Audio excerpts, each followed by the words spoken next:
Well, we are live. We are live. Where is everybody? I don't know. It's viewer's choice tonight. You guys chose this. Where are you? Maybe there's not many viewers who wanted to see it.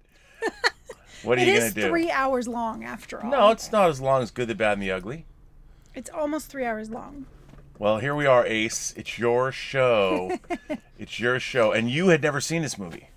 No, I'd never seen this And now you're a Sergio Leone fan. I am the biggest fan. Of Sergio Leone now. I mean, yes. Because it's art, man. It is art. It's art. It is art. Well, I'm really excited to get into this movie. Me Once too. Upon a Time in the West, the first of his Once Upon a Time trilogy. Of course, there is Now I have to see Duck the You rest. Sucka, which is the next one, and his last film, Once Upon a Time in America. Gotta see them.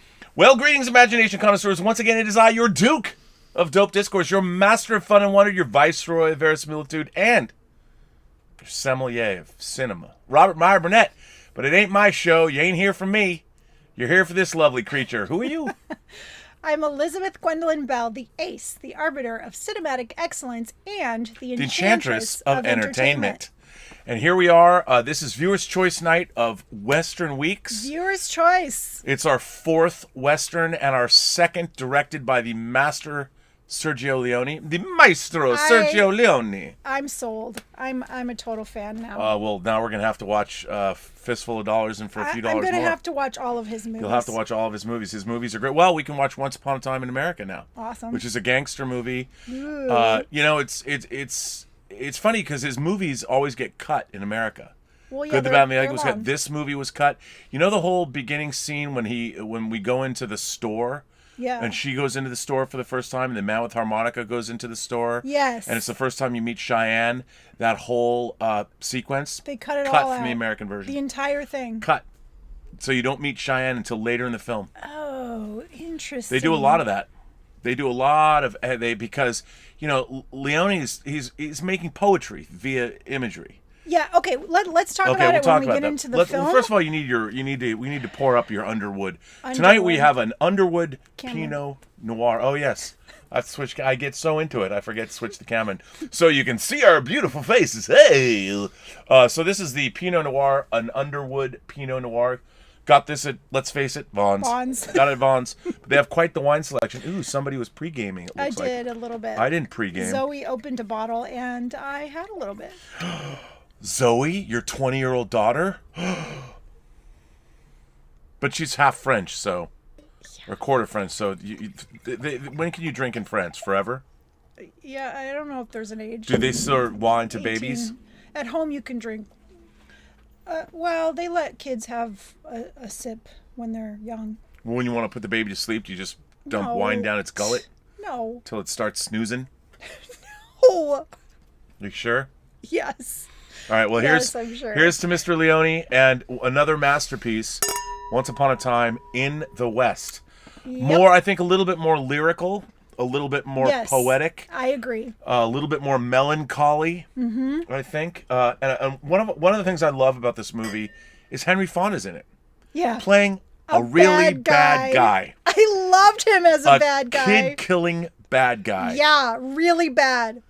As bad as they come. As bad as they come, and it's so great. And that's one of the reasons that he took this movie. I mean, he'd never played a bad guy, and when he was going to do it originally, he had brown contact lenses, and he wanted to wear like a lot of facial hair.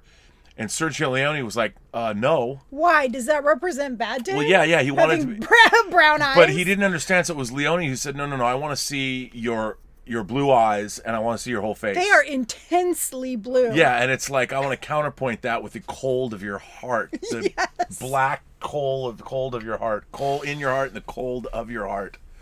And no, it was, and he wanted Clint Eastwood to play the man with the harmonica that Charles Bronson played. But I thought Charles Bronson was so good. His face was good. He was so good. He was so good. I mean, I loved it. The cast. Jason Robards as Cheyenne. The cast in this movie. Yeah. Is again. And the girl, I loved the girl. Oh yeah, and it's hang on, it's let me get up here. She had amazing eyes. Oh my God, Claudia Cardinale or Cardinale.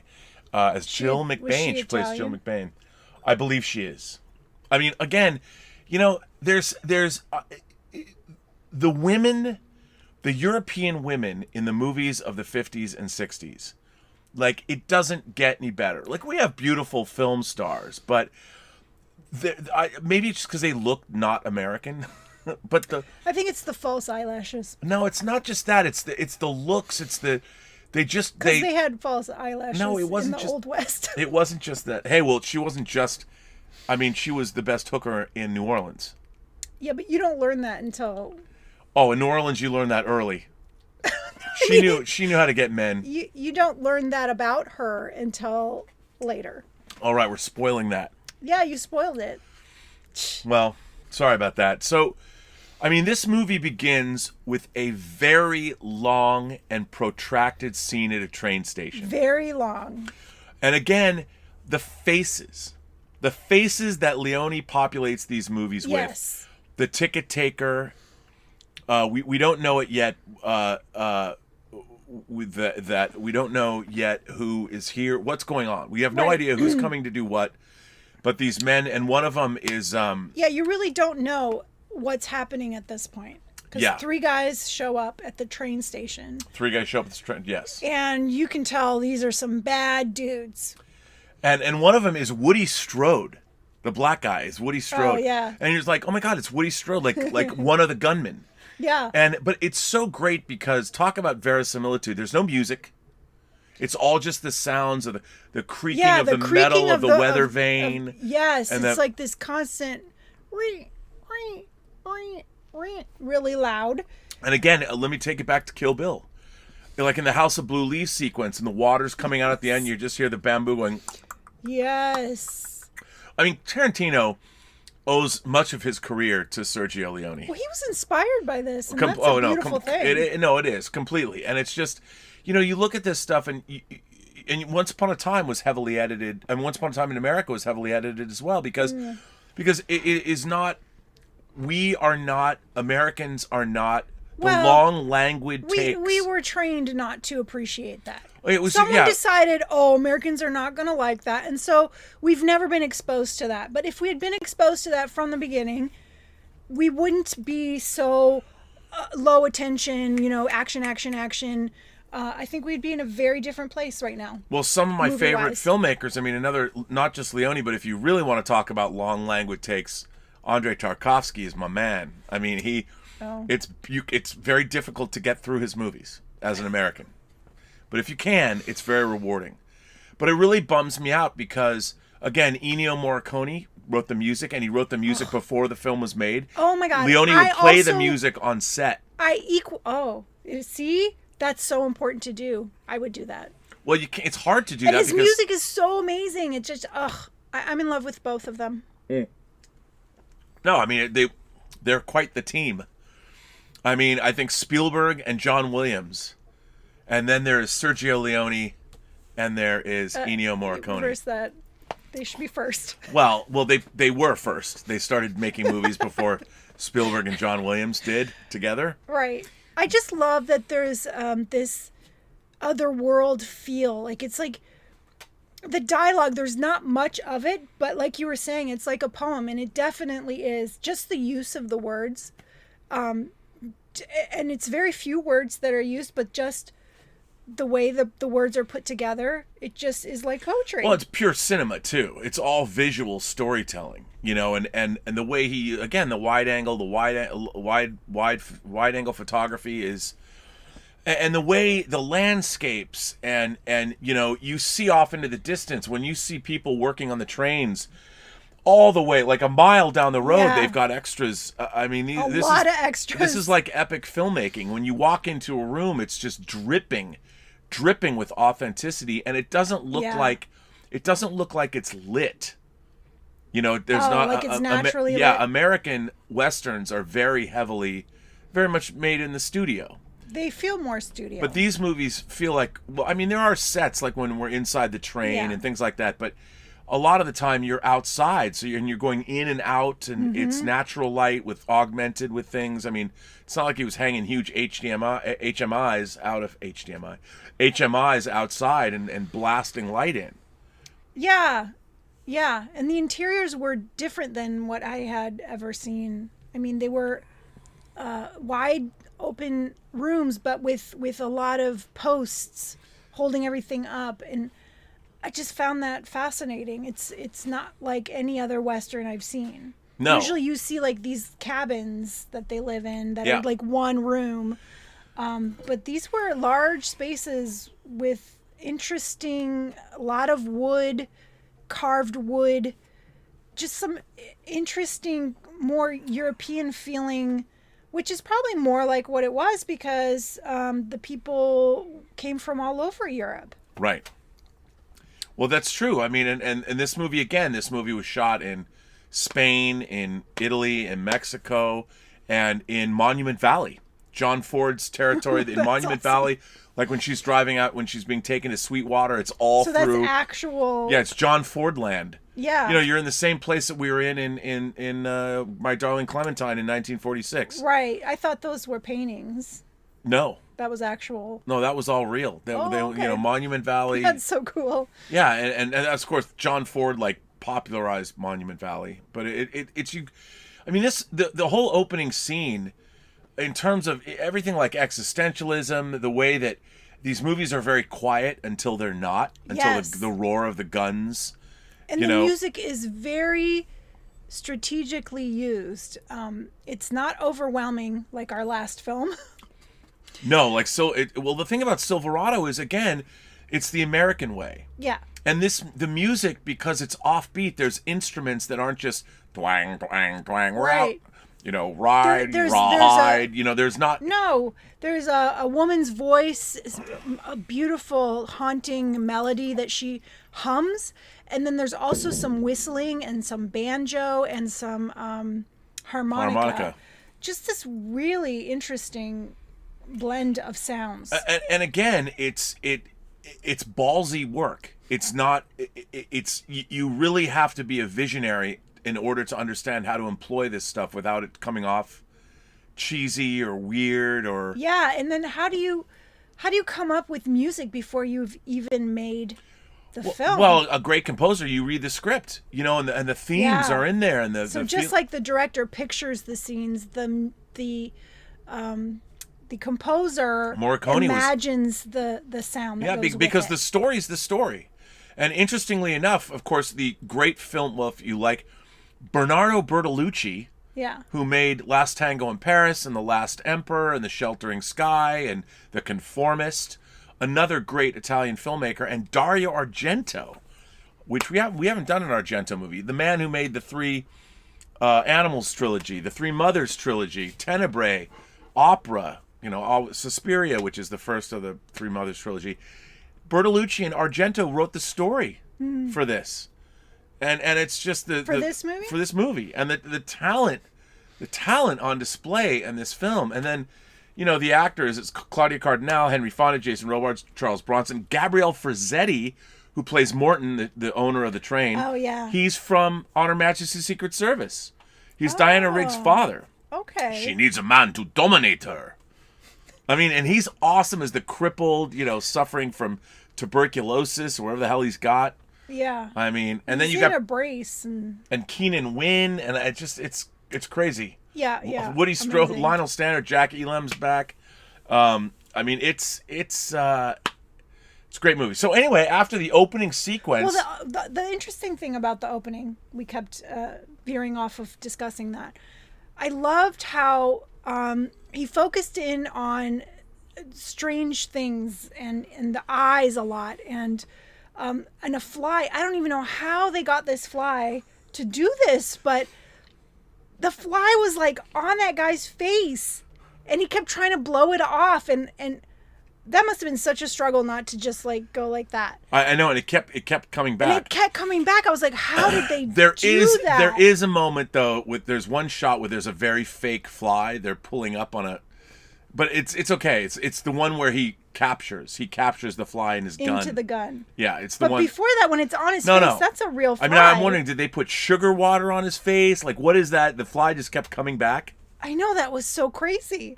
I Must guess have been Sugar. that fly was a hell of a day player. He made his day rate for that shot. It was amazing. And then with the water dripping on the one guy's head.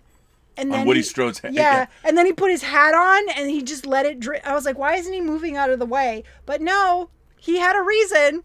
And after that happens for a while, and like he keeps coming back to these over and over, and it's like a good 10-minute. Oh yeah, it's a really long sequence. Yeah, it was very poetic, I have to say. It was like. Well, I think the only person who, I mean, he's obviously poetic, but Terrence Malick. You know, I think about Terrence Malick, and you think about his early movies like Badlands and Days of Heaven. There's a little Leone in there, and when you get to, but then he kind of made with him now, it's almost a cliche. Because with who? With Terrence Malick. I mean, I seen any of? I don't know, maybe not, but I could show them to you. You would love Tree of Life. I've seen Tree of Life. Have you seen well, that's a Terrence Malick movie. Okay. But I haven't shown you the extended version that Criterion put out. Oh, okay.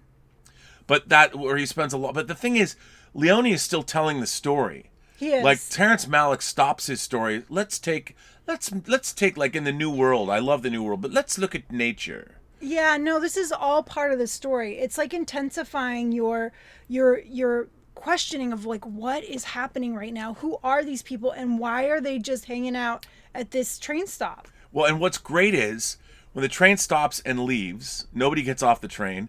And then the train leaves, and then it reveals Charles Bronson is the man with the harmonica. Well, you hear harmonica music, and then the train moves out of the scene, and there he is.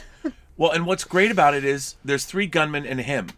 They all draw, and they all get shot. They all fall to the ground. Except for the harmonica man. No, he falls to the ground too.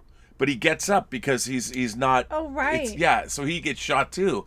And that's what was so, like, oh my God, you're expecting, like, one person to win, but they all get shot, but Bronson doesn't die.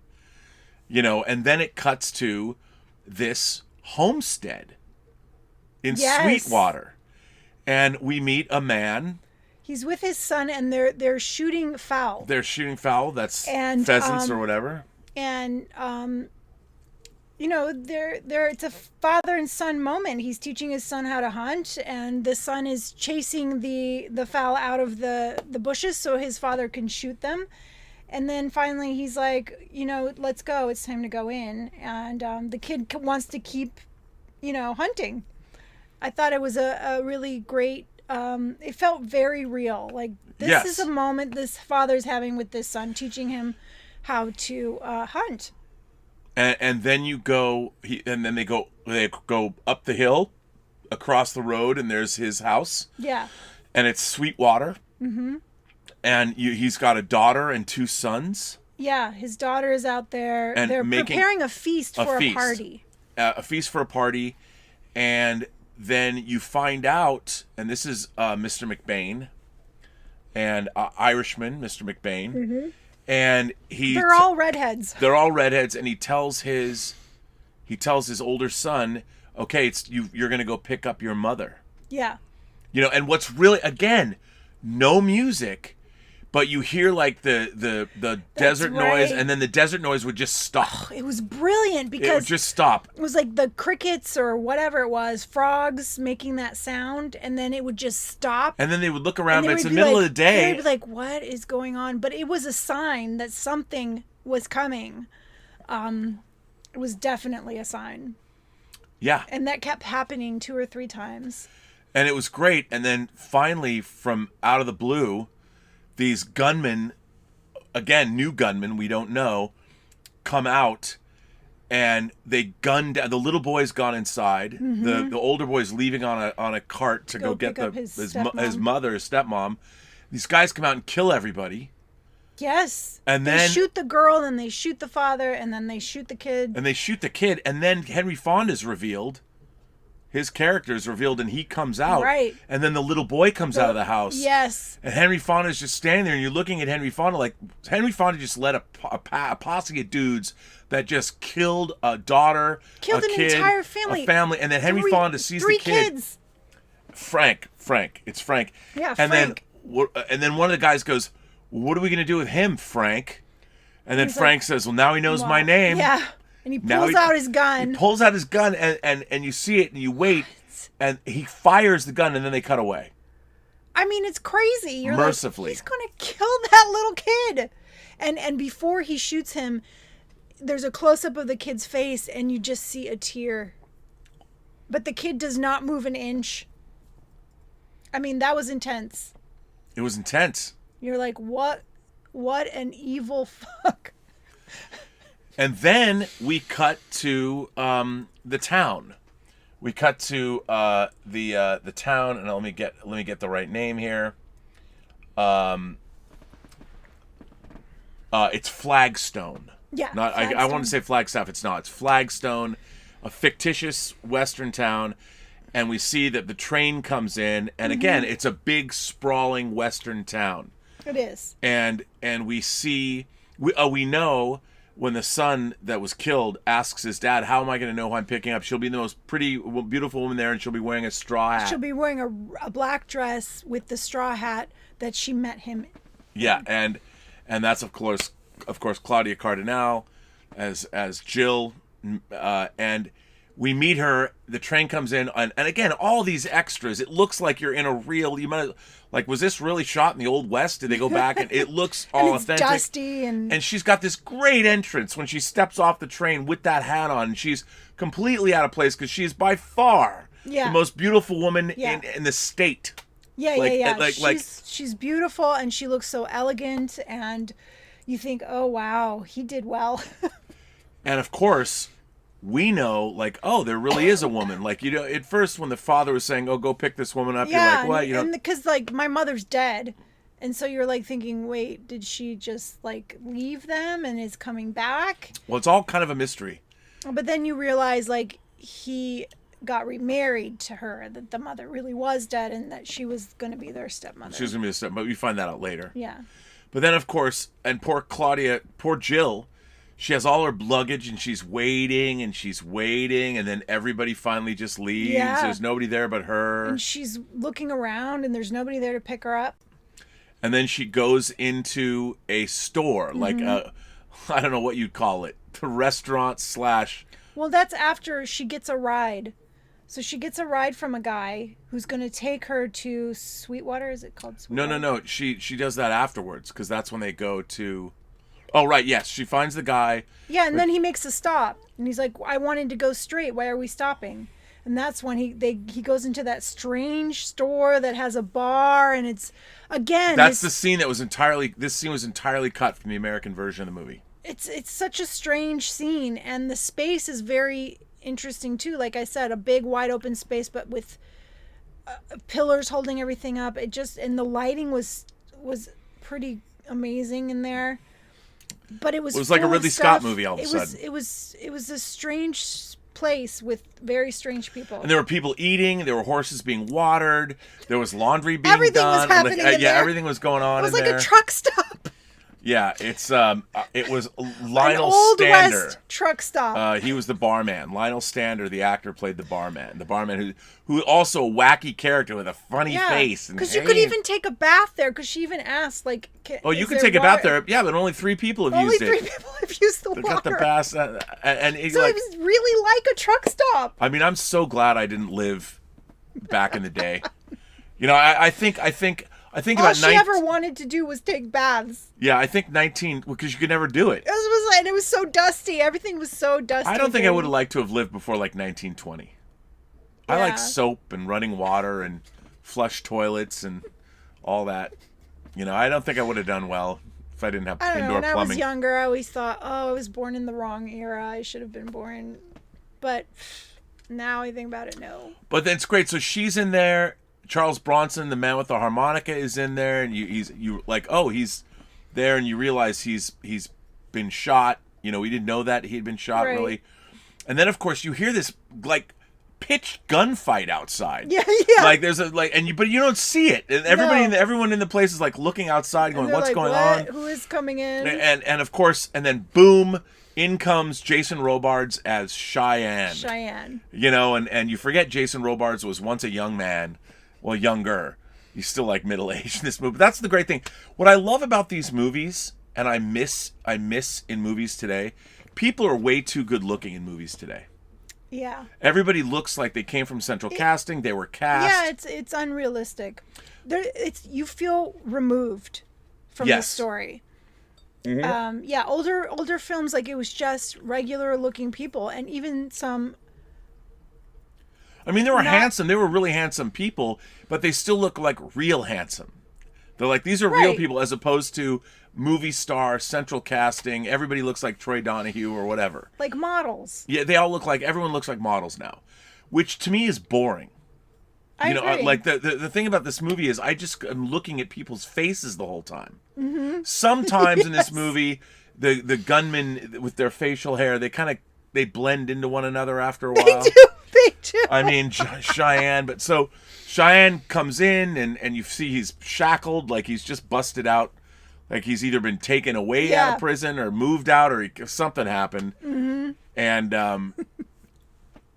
And then we meet all these people. So we meet the man with the harmonica and Cheyenne. Well, he approaches the man with the harmonica and basically has him shoot the shackles out. Yeah. And then the man with the harmonica says, I just met some of your guys. He looks at the clothes. Yeah, with the yellow duster jackets. And they got 3 bullets in them. You know. I met 3 guys with I met 3. Oh, the wording was so great, because he's like, I met 3 yellow duster jackets. I met 3 men in dusters like you. Yeah, but then he's like, their bodies. Oh. Their bodies had 3 bullets in them. Yeah, I don't know how he worded it, but I was like, that was so brilliant. Yeah, no, it's great. It's great. And the whole movie's like that. Like, just the way the words are put together was so interesting. Well, I mean, the whole thing about this movie, it's all just like myth. It's like you're being told. Someone's telling you this. It's like it was the same way that you would hear Greek myths. Leone's movies feel like you're hearing myths of the Old West that were handed down by the gods. Yes. I mean, this is not like John Wayne's like, well, we're gonna make things right, partner. It's not like that. It's all these people feel like you're on the Mount Olympus version of the Old West. Yes. It's not.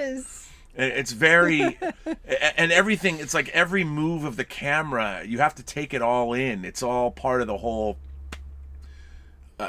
Just the feeling. There's the pacing, all of it. Yeah. And then of course Cheyenne and they leave.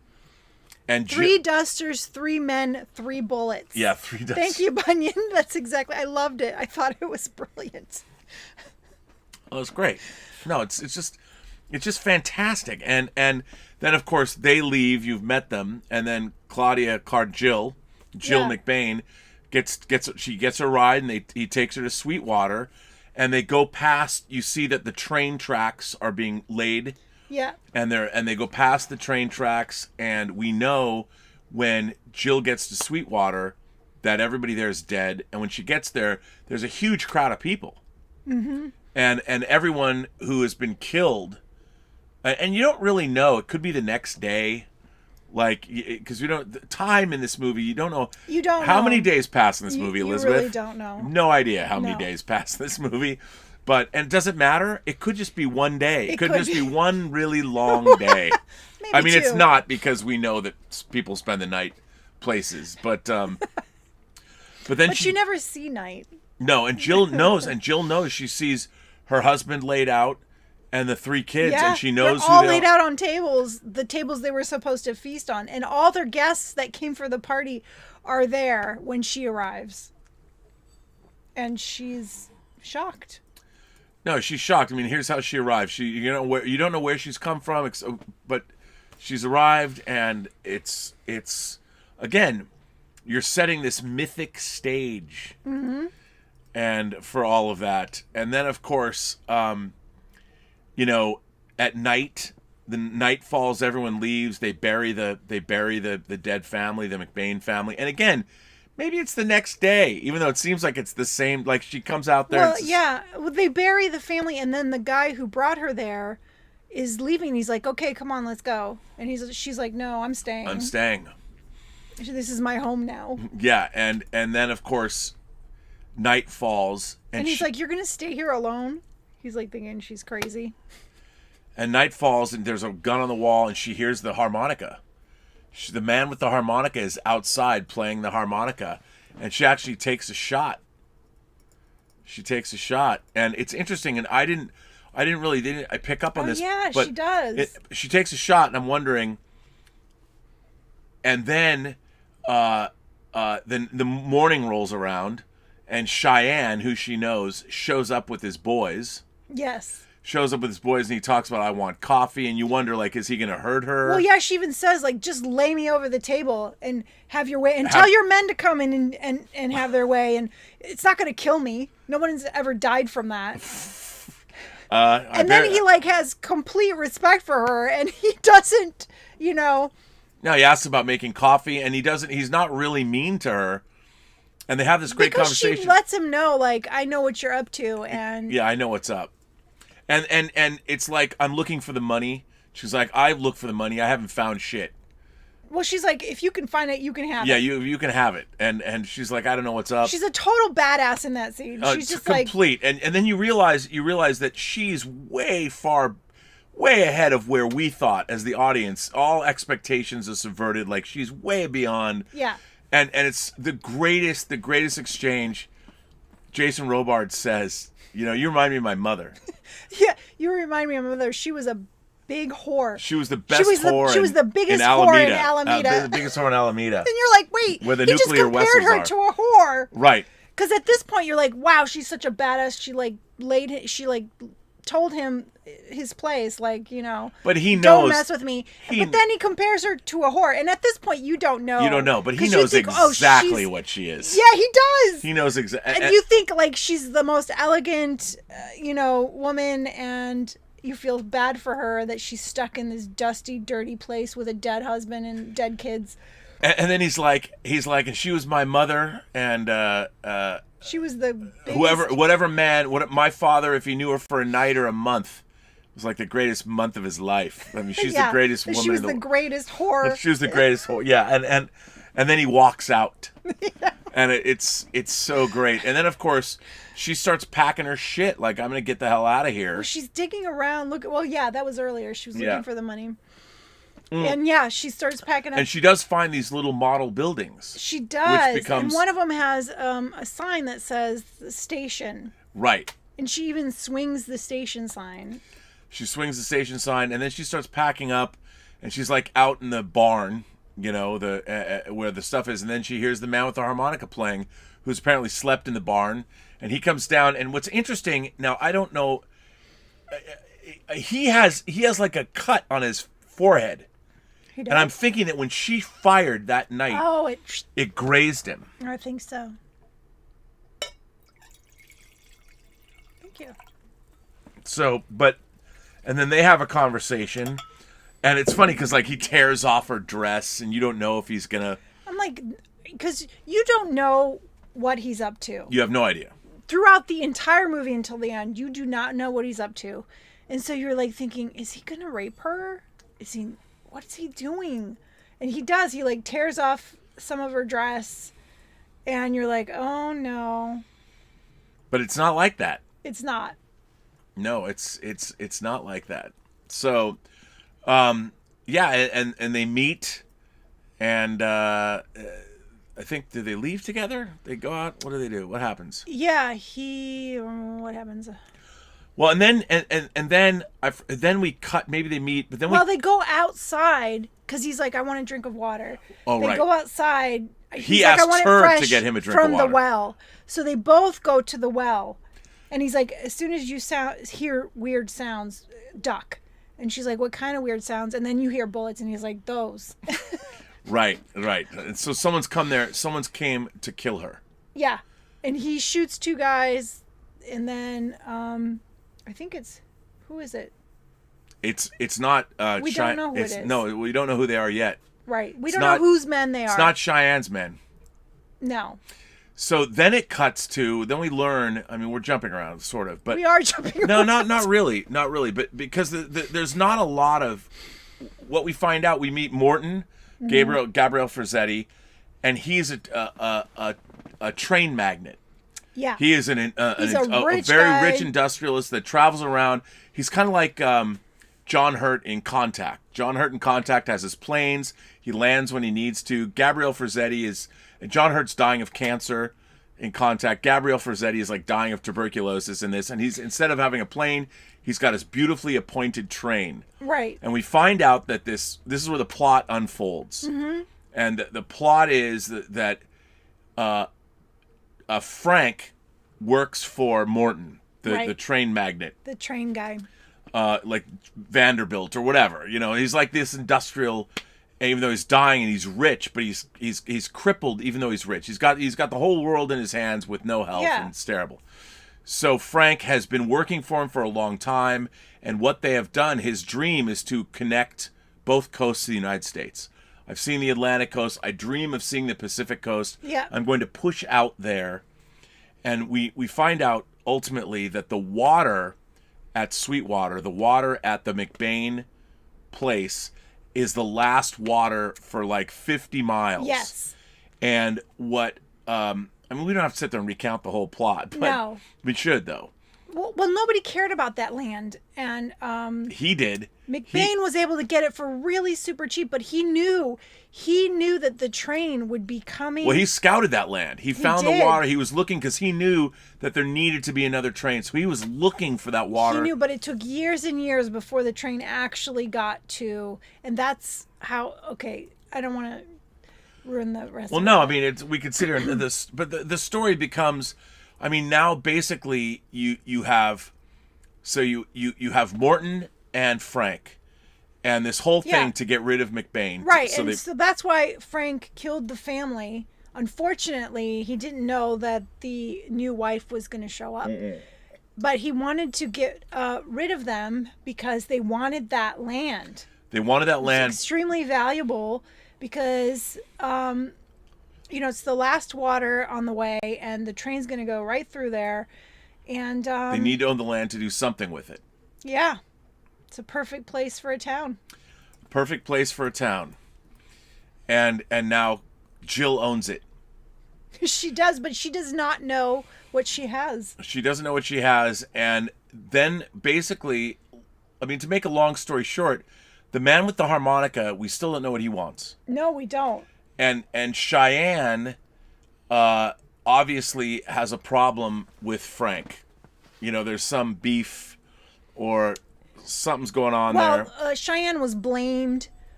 They tried to frame Cheyenne for the murders. Right, and that's Cheyenne right. explains to Jill that there's no way that he would kill children.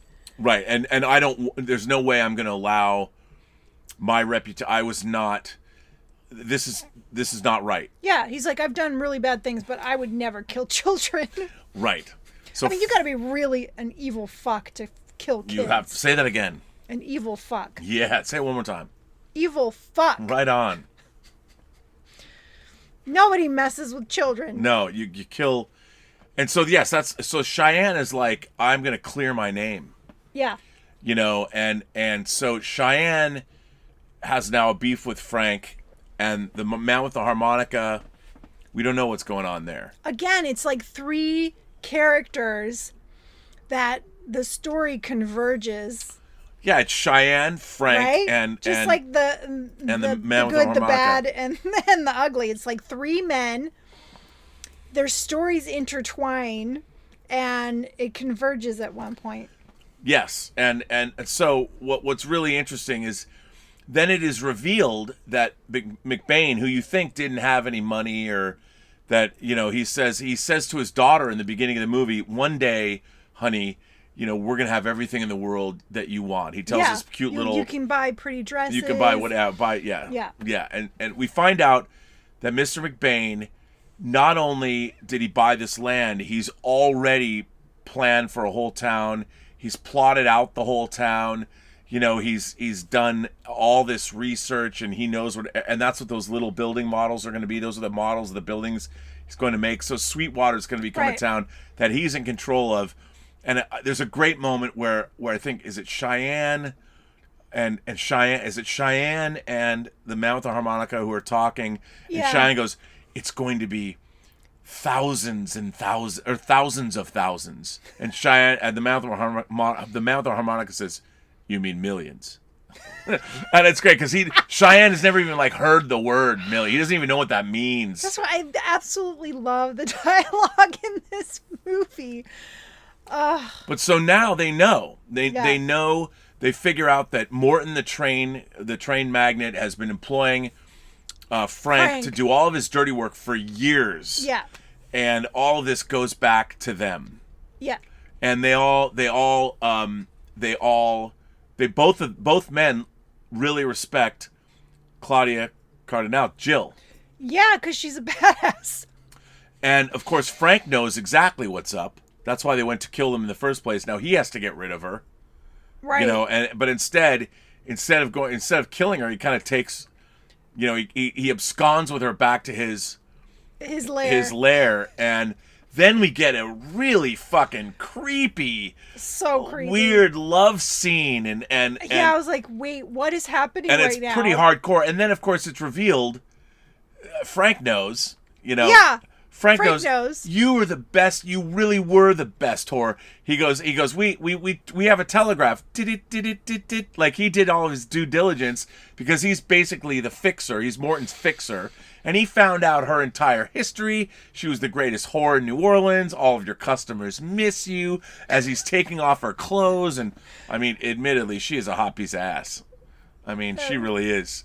But it's so creepy, and he's like... It is so creepy. But you know what? You know then that she can't be debased.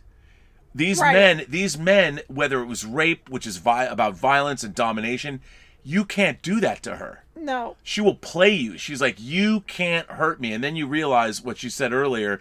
You know, you could have all your men come in here, and it's not going to hurt me. She's used to it all. So there's nothing these men can do to her. Yeah. And you realize that she did love McBain. Like she did. wanted a new life. She wanted to get out of that. I mean, she probably was born into that life she was leading. Right. She just wanted to have a home and a family and a different life from what she had, you know?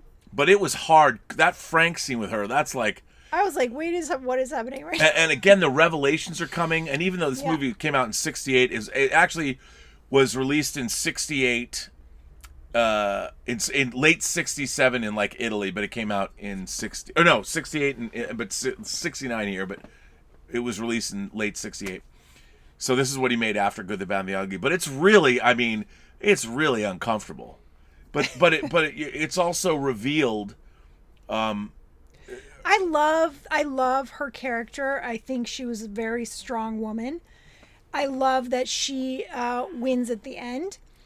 And I love that he wrote her that way, even though she was a whore.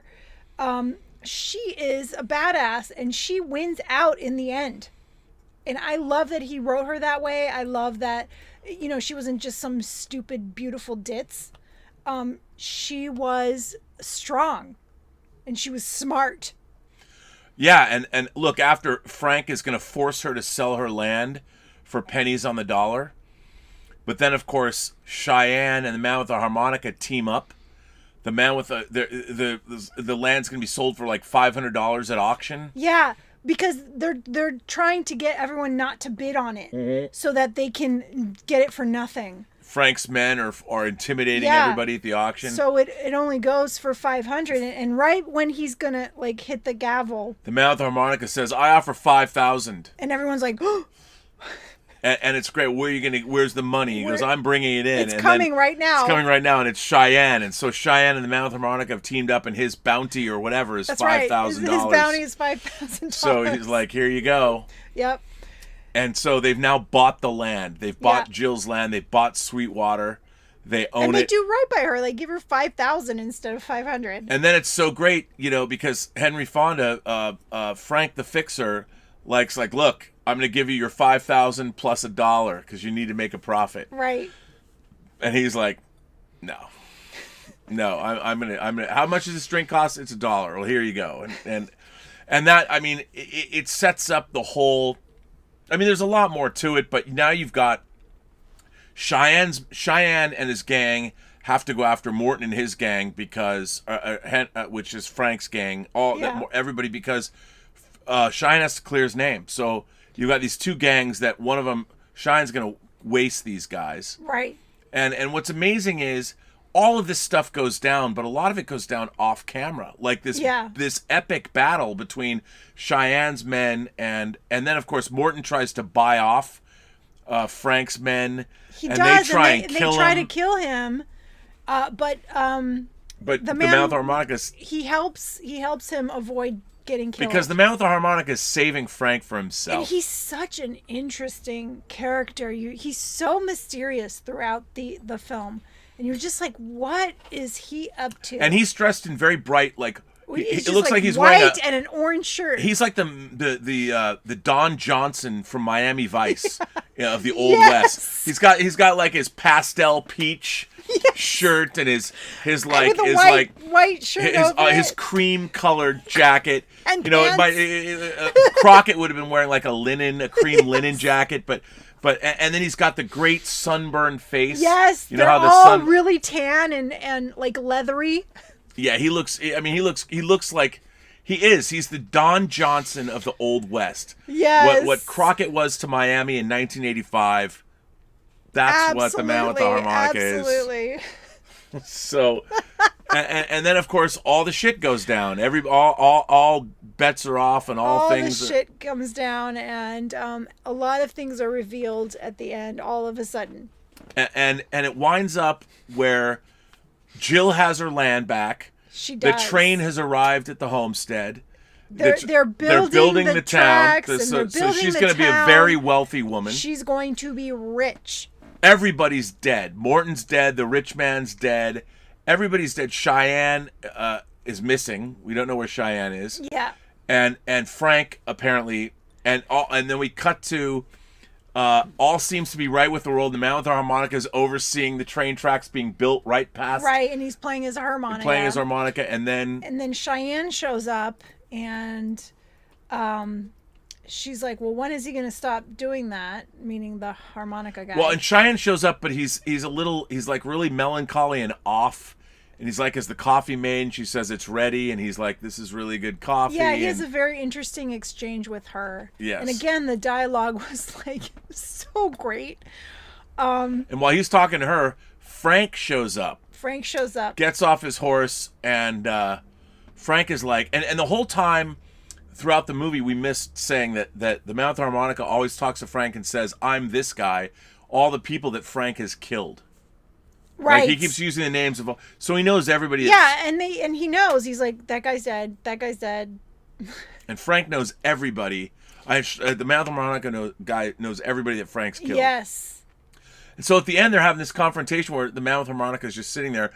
Are you going to tell me who you are? Moment of dying. You know, I'm gonna and it's like right out of Assault on well, this was before, but John Carpenter used that in Assault on Precinct 13. Moment of dying. I mean, it's these modern filmmakers are totally influenced by each other. All this stuff, and it's so great. And what's amazing is you set up this incredible Sergio Leone gunfight showdown as Frank and the man with the harmonica are going to square off like out in the front of the house. You've got Cheyenne and Jill having this conversation about life and what's happening and all this stuff, and you don't know what's wrong with Cheyenne, but he's like, I can't stay or whatever. Well, he even says to her, like, I'm not right for you, and neither is that guy. Yeah, I'm not right for you, neither is that guy. And she's like, well, maybe you're not. Maybe he's not. But then we finally get a flashback. There's a flashback. And it's we've seen a man walking down has been teased, and it's well, at this point they're dueling. Like they're dueling. They have turned and they're ready to shoot, and that's when the flashback is shown. And what happens? What do you find out? So you're focusing on this young guy, and he's got feet on his shoulders, and the camera. Well, it's great, and then but then you see a young Frank, played by Henry Fonda. You do. Stuffs a harmonica in this kid's mouth. He does. And there's this incredible shot you pull up, and you don't really know what's going on. You see the feet. It's this amazing, sweating. This amazing tableau. And he's like, "This is so you can play for your brother." And then the camera pulls backs up, and you see that this kid has his brother hanging. He's on his shoulders. And he's got a noose. A noose around his neck. Yeah. And this poor little kid is the only thing holding his brother up from being hung. Yeah. Then you see a younger Frank and his men, and there's like a Frank, stone they're all archway. like laughing, and they think it's hilarious. And then his brother mouths, "You son of a bitch," and he kicks his brother out from under him, and he's hung. And the his brother like passes out. He passes out, yeah. He falls over and passes out because he's been there for probably hours trying to hold his older brother aloft, trying to save his life. And even that, they shot that somewhere else. I want to say they shot that in Utah or something. That one shot. Yeah, it's a very because you see interesting... in the background like storm cloud. It just looks amazing. It does look amazing. It's amazing. And then the kid falls to the ground, and you realize that kid is the man with the harmonica. He's now grown up. That's right, Donnie. Hunter, keep your loving brother happy. That's what he says to him when he sticks the harmonica. Yeah, in his mouth. In his mouth. And then you realize that. And then, yes, you realize, oh. The whole time. Then he pulls out the harmonica, and he's like, and he puts it in after he shoots. They shoot each other, and Frank is shot. And he's asking as he's dying, "Who are you?" And that's when he pulls out the harmonica and he puts it in his mouth, and then Frank dies. It's an awesome scene when Frank finally falls over and he's got the harmonica in his mouth and dies, and the camera's low angle on him. It's one of the greatest death scenes in cinema history. Yeah. Like when he falls over and dies and the thing, and just the look. Dies, and his eyes don't close, and it's like this intense blue eye. I mean, I watched that and I'm like, how many takes? Yes. How many takes did that take with him not blinking? Yeah. Like how, and to get the microphone, the harmonica to come out of his mouth. The harmonica, and yeah, it was amazing. And there's a great... When Cheyenne was talking to Jill, Cheyenne explains, look, you should go out there and give those men water. Oh, you should go out, because seeing a woman as fine as you, these men, some of them never see this in their whole lives. And that alone is enough. Enough. And one of them might grab your ass. Just let it go. Just take that as... I don't know how he words it, but that dialogue when he says that is just, it's like I'm saying, like this whole... Oh, it's great. And then so Frank is dead, and then Cheyenne says, I can't stay, I gotta go. You know, and he's like, and that guy's gonna come in here after he... he says something really interesting. Something about he will never be what you need him to be, because there's something about death about him. There's something about death about him, and he's going to come in here when he's done with what he's doing. He's going to come in here and get his things and say that he has to go. And that's what he does. He comes in, he gets his things, and you think that maybe they'll stay together. Yeah. There's no romance in this movie. I mean, she likes both of them, so she would be happy with either one of them. Right. And he comes in and leaves, and then Cheyenne, leaves as well.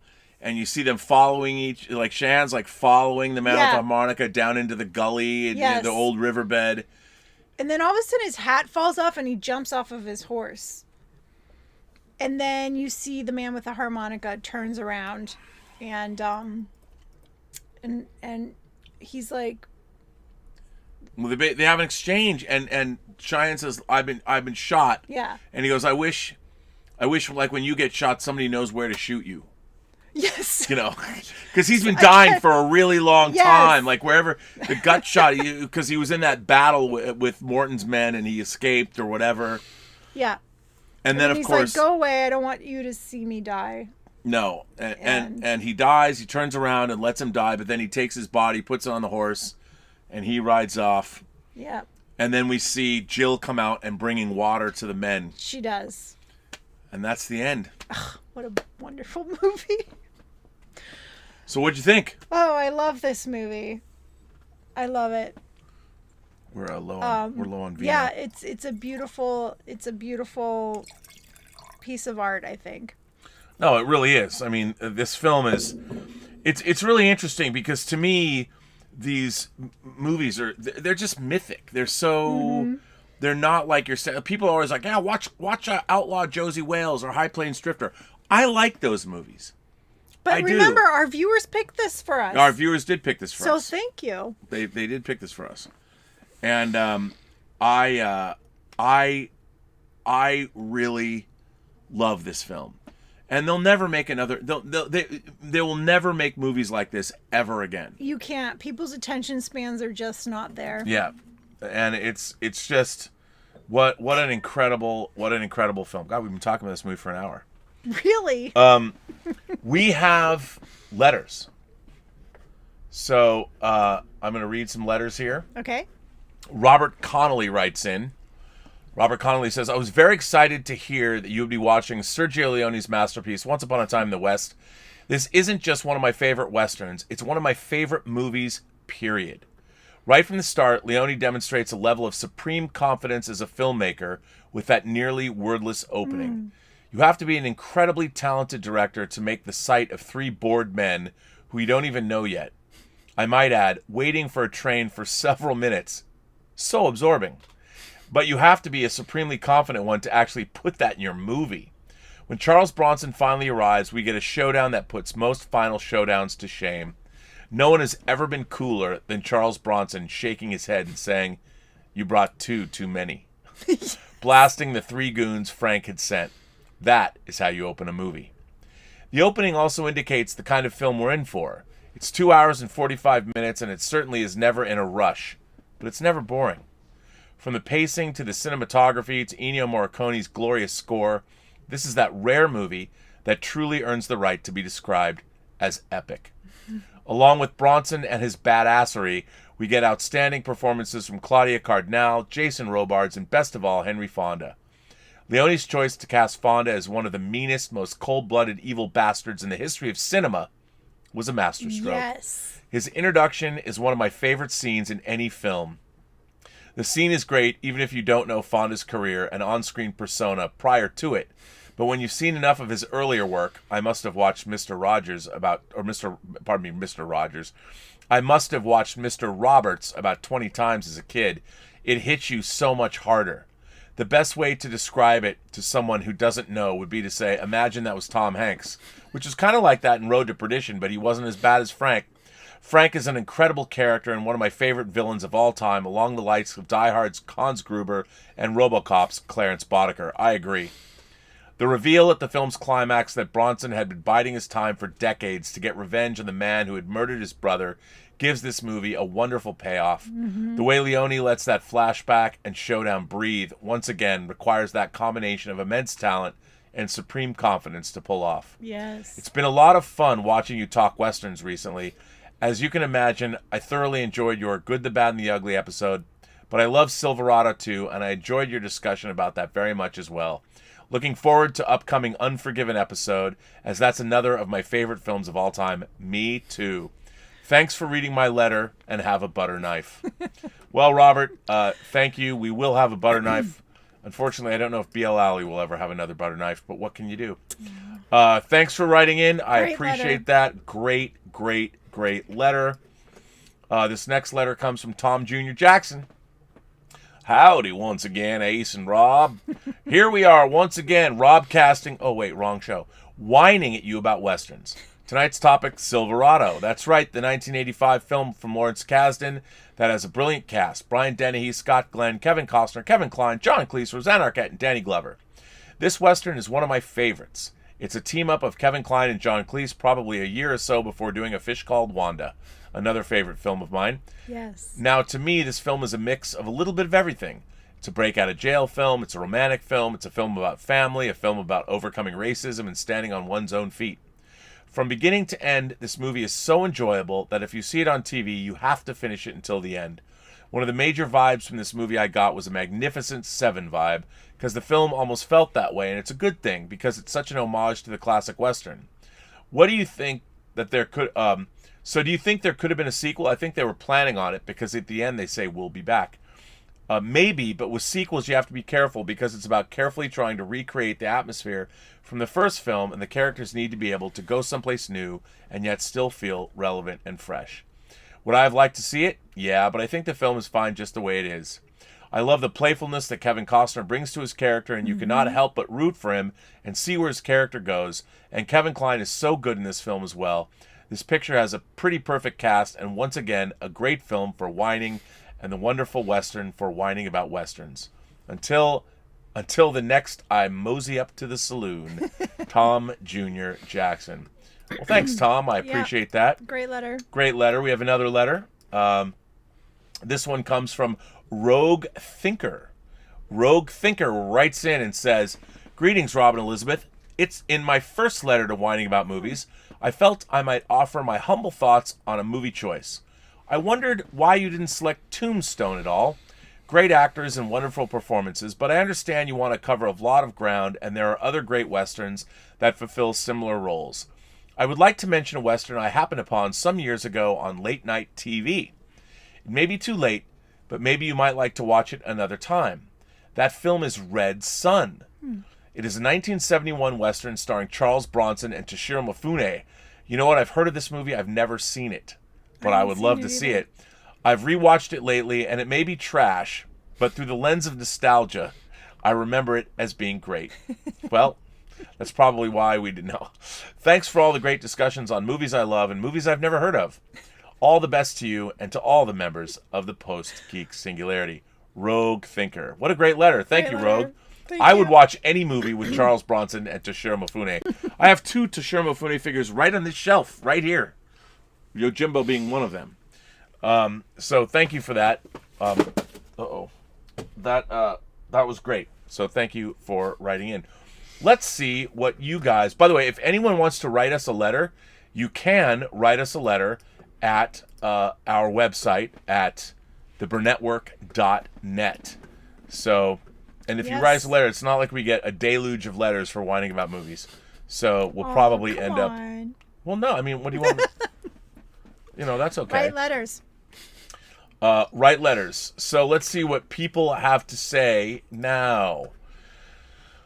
Tim is here. Timbula the Spider Monkey says, "I made a list of my favorite movie scenes of all time.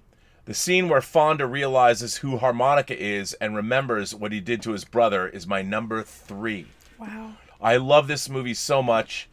It sits just behind the good and the bad, the good, the bad, and the ugly for me, but just. Well, as it should.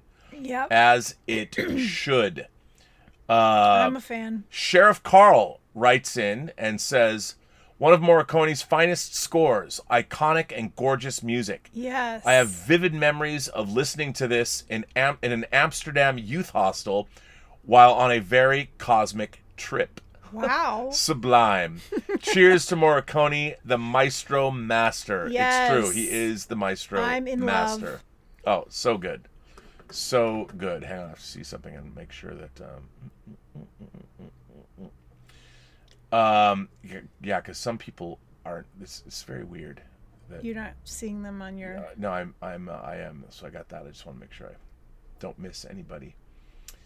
Where was that?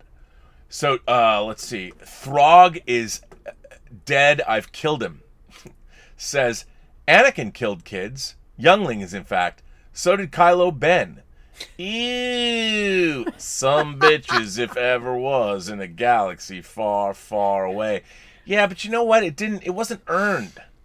It wasn't earned like that. I don't know. It wasn't earned. But that's funny, Throg. By the way, Throg, don't you owe me a package that isn't toilet paper? Oh, really? He does. It might have gotten lost like the other packages. What is it? You'll see.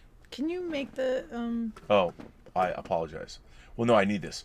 So, 200 Watt Studio writes in and says, "One of the greatest westerns ever. Saw it with my dad on video. Always remember where I was." Well, that's true. So yeah, I mean, look, it's interesting going from Silverado to this movie. It is.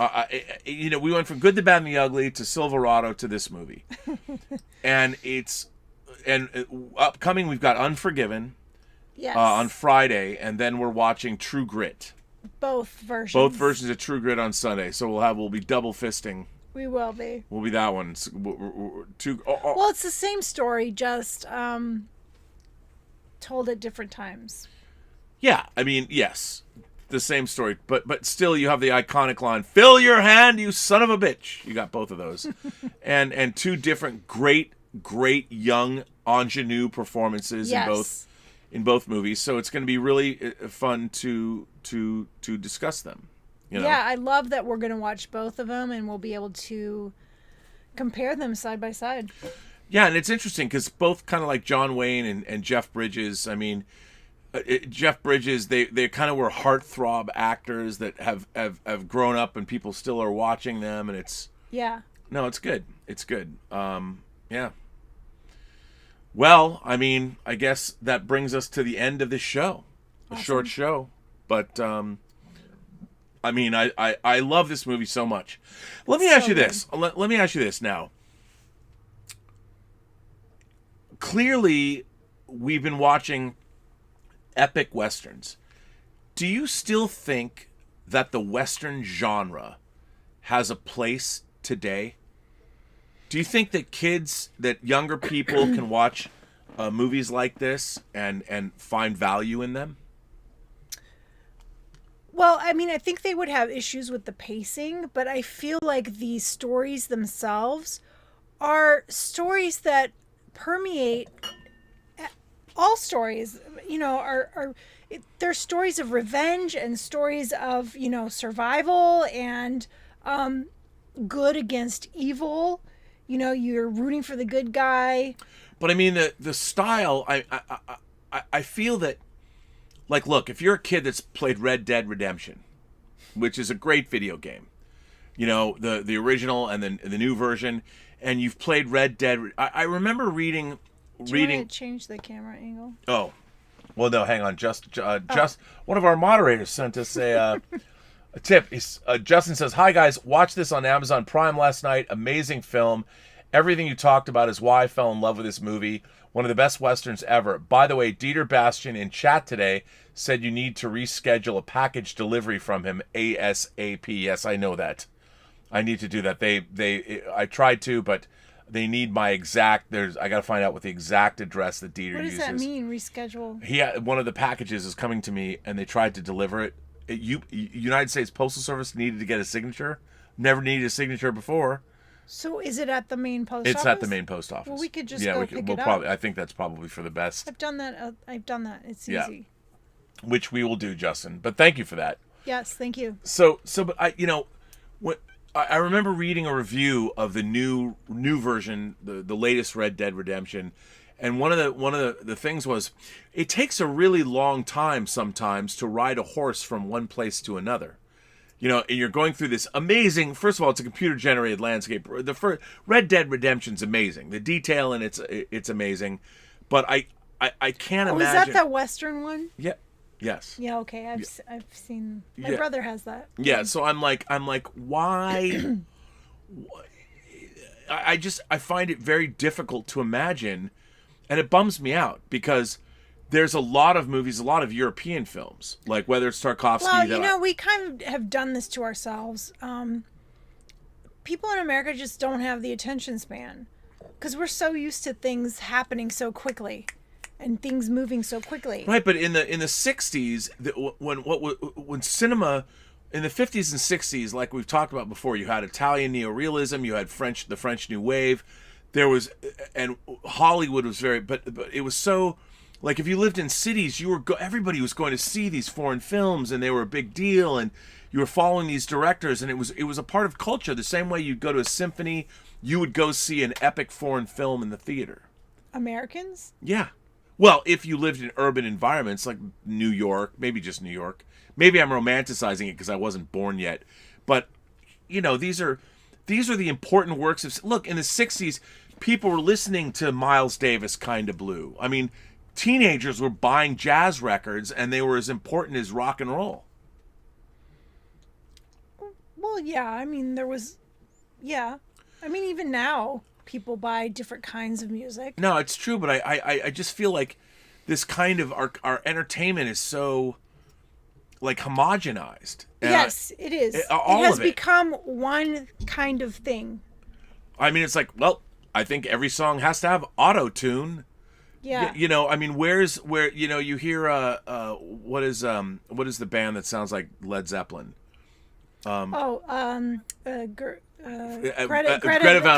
Van Fleet. I love them, by the way. I love Greta Van Fleet. I do too. But you listen, I'm like, wow, how nice to hear kids who can play instruments. Oh, right. You know, and one of the things like Billie Eilish, her brother, who produces her records. I mean, they play. They're classically trained musicians. I mean, Billie Eilish she might only be 18, but she's classically trained. She's been singing her whole life, and Phineas, her brother, produces all their records. I mean, they're real talents. They're very talented. They're real talents. But I miss, I miss seeing. I guess because as many films as we watch, I miss that auteurship that you see in this kind of movie. I mean, you get it. There's very few directors. A director like David Fincher has it. I think Quentin Tarantino has it, even though he's drawing upon other. There's very few people that. He's drawing upon things that inspire him, which we all do. Right. No, which all artists have done for centuries. Of course, and he's really good at it. And Martin Scorsese is somebody. It's Martin Scorsese. That's how you pronounce his name. Martin Scorsese. Not Scorsese, it's Scorsese. But when you see a movie from any of these people, you feel real authorship behind them. And I miss that. There's so few people. These are creative people, and they're still out there. It's just these big films have taken over. And it's like all those artistic films have been kind of brushed under the rug. Well, there's an economic reality. I mean, no one's going to let you make. No one would let you make. I mean, they didn't even when Leone was releasing these movies in America, they would cut them. The studio would cut them. I mean, even back in 1968 when this came out. It's their fault that our attention spans have whittled away to almost nothing. Well, this movie did not do well. This movie was hugely. There's a story on Wikipedia that talked about this movie played for 2 years in France. They loved it in France. The French love. Oh, they love cinema. They absolutely love cinema. My whole entire family have a huge Blu-ray DVD collection. I mean, I would go back and read all the issues of Cahiers du Cinema if I could read French, but I can't, so I can't read Cahiers du Cinema. I mean, every French person I know loves. My mother loves movies, television. Yeah. She loves it all. She gobbles it up, and I grew up that way. Yeah. I noticed she's on the HBO Max now. Yes, I put her on our HBO Max, and she's been begging for weeks. Please give me the password. Please, I need to watch movies. Well, she's going to love that. She's got Disney Plus now. She's got HBO Max, and yeah. She has to watch That Darn Cat. Oh, yeah, I should tell her. She would like That Darn Cat. But tonight, I recommended that she watch that French movie on Netflix, Lupin. The jewelry heist. Yeah. And she was super excited. You haven't watched that yet, have you? No, because you told me to wait. Yeah, because the anime Lupin is. I want to see it. We're going to see it. We're going to watch. All right. Well, we've come to it. So we're down to our bottoms up. Bottoms up. Bottoms up scale. Do you want to change the camera? Oh yeah, I'll change the camera back. Pardon me. I'm no show producer. So we come to our bottoms up scale. What is our bottoms up scale? Our bottoms up is from 1 to 4 glasses because there are 4 glasses in a bottle. 4 glasses in a bottle. And what would you give Sergio Leone's Once Upon a Time in America? I love this movie. I'm going to give it 4 glasses. 4 glasses from me too. Along with Good, the Bad, and the Ugly. Yes. 4 glasses. The maestro Sergio Leone. I want to see more of his films. That's it. I'm addicted. Well, we will. I mean, you got to see. I've got them. Yeah, I'm excited. So, okay, our next movie is going to be Clint Eastwood's Unforgiven. Yes. Which won Best Picture in 1992 at the Academy Awards. And it is I should say it's a deconstruction of all Westerns. Really. I'm excited. And it stars Gene Hackman, Morgan Freeman, Clint Eastwood, and a cast of all kinds of other people. Awesome. Saul Rubinek is in it. I'm so excited. And you will meet the Duck of Death. I have to say, I'm really enjoying this Western 2 weeks. I love it. Well, after it's over, we should watch more Westerns. I love Westerns.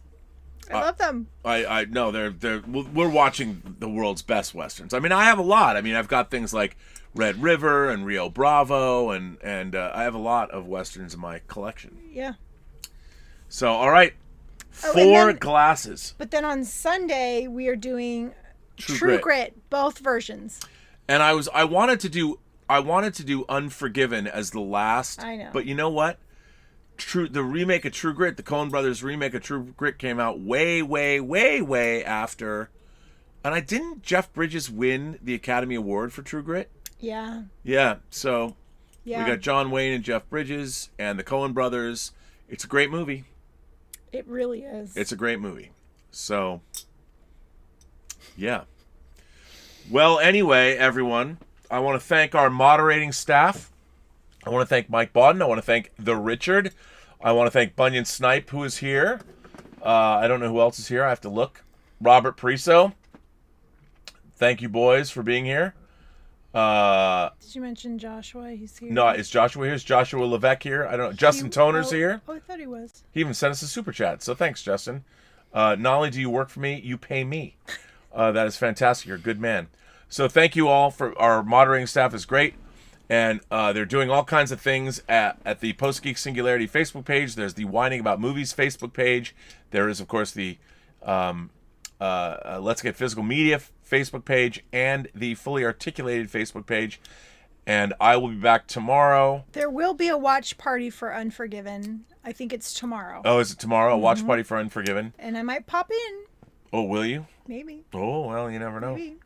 All right, then. Well, thank you. This is Elizabeth's episode 117. Wow. Can you believe that? Mind-blowing. Mind-blowing. And on that note, why don't you take us out? All right. Everyone you meet has a story to tell that you have yet to hear, and all you have to do is listen. And with that, have a better night. Have a better night, everyone. We will see you as Western Weeks continue Friday. For Unforgiven. I love Unforgiven. Oh, my God. Ned's in front of Greeley's.